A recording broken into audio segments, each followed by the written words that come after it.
in loving memory. Donald F. Smith, son of Frederick Mabel Smith, was born in Denver, Colorado on February 22nd, 1936. Dad lost his father at an early age. Dad's mother remarried, and Dad's stepfather died also. He was of four children. Dad helped with what he could, and he helped his brothers, Lyle, Edward, and Janice. The family lived in Denver, where Dad spent most of his youth. He had a paper route and told how the cold never seemed to bother him.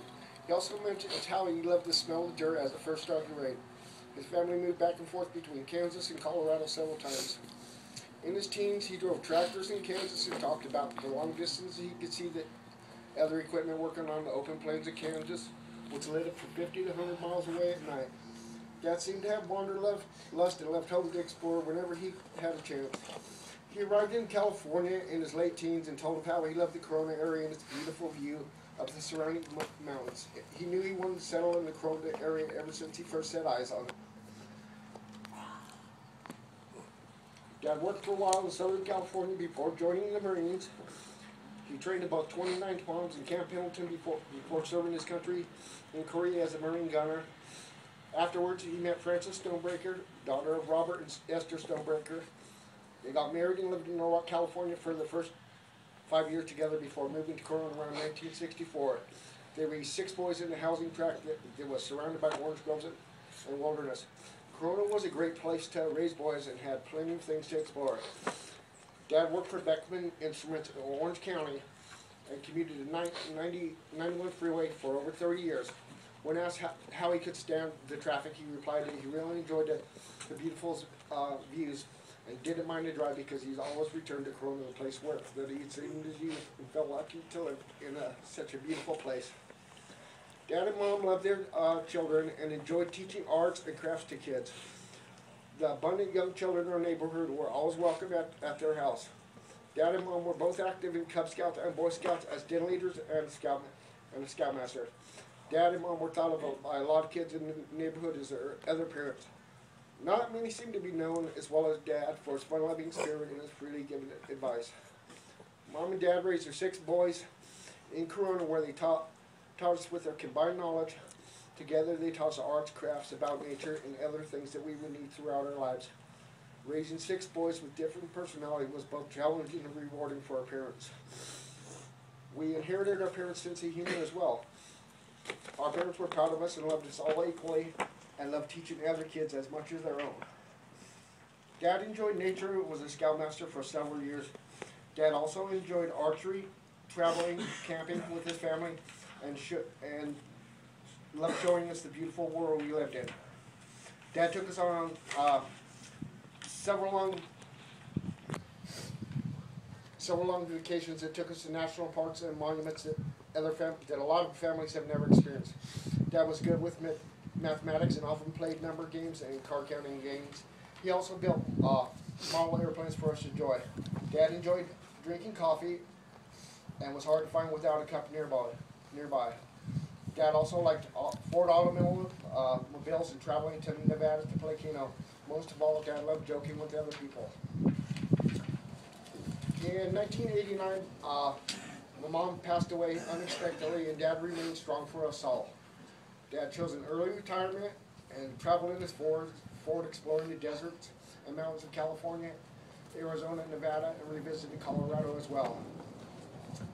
Dad never remarried, and after a period of grieving and a time of recollection, found himself without a lot to do. He was always busy before. He felt the need to keep doing something useful. He was bored and smoking too much, but he successfully quit later.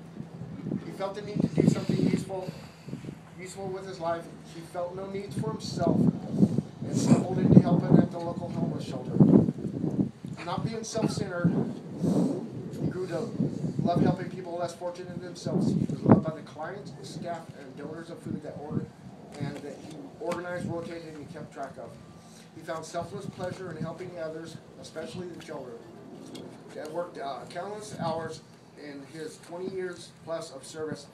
He worked 7 days a week, 10, 12 hours a day for months at a time. Despite all the hours he worked, he still found time to bring food to people on his way to and from work. On occasion, he would take he would take a break and travel to play Keno or go on long drives by himself just to enjoy nature and relax. He remembered how beautiful Korea was, and parts of our country reminded him of that. He seemed to always wonder what was beyond the next hill, and explored to satisfy that need. I remember traveling with him as he pointed out places that I remembered as a child, but didn't remember where they were. Dad wanted to share those beautiful and mysterious places that he had found and showed us so that we could share them with our own children and others as well. Dad felt the need to explore and continued to do so until health issues prevented him from doing so anymore.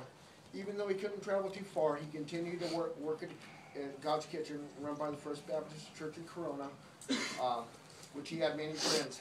Dad would walk to work if necessary. Rain or shine, he was always there for the people that needed him. Dad never complained about how hard he worked, and in fact enjoyed doing his share. He enriched the lives of those who met him and gave them hope and inspiration. He was easy to talk to and had untold numbers of friends that people considered him a father figure. As his health began to fail, he continued to work as long as his kitchen, even though he was partially blind and could no longer drive. He helped the needy for as long as he physically could, and finally retired from community service because of health reasons only. Dad would have liked to serve his fellow man forever, and probably would have if he could. His health began to deteriorate progressively for several years, yet he never complained. Although in healthcare for several months before his death, he remained strong and happy.